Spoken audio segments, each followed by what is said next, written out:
শান্তি একটি শব্দ নয়, এটি একটি অভ্যাস। প্রতিদিন একটু একটু করে অধ্যবসায় করলে জীবনটা বদলে যেতে পারে। তাই শান্তি নিজের মধ্যে প্রতিষ্ঠিত করতে হবে। অন্যের মাঝে কিভাবে প্রতিষ্ঠিত করতে হবে সেই বিষয় নিয়ে খুবই গুরুত্বপূর্ণ একটি টিপস আমি আপনাদের মাঝে উপস্থাপন করতে যাচ্ছি। দয়া করে সকলে ভিডিওটি শেষ পর্যন্ত দেখবেন। ধন্যবাদ সকলকে। শান্তির কথা থাকলে জীবন কেমন হতো? শান্তির কথা ভাবলে কেমন লাগে জানো?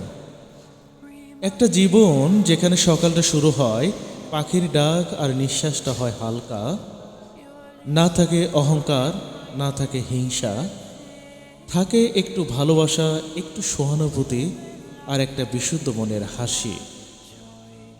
যদি প্রতিটি মানুষ একটুখানি শান্তির কথা ভাবত, তাহলে জীবনটা হতো কম জটিল আর পৃথিবীটা হতো একটু বেশি সুন্দর।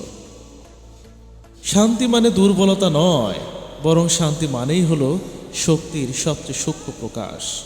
শান্তির কথা থাকলে জীবন হতে পারে সাহসী, গভীর আর সত্যিকারের আনন্দময়।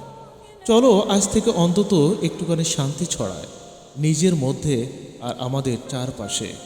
কারণ শান্তি শুরু হয় তোমার আর আমার ভেতর থেকেই।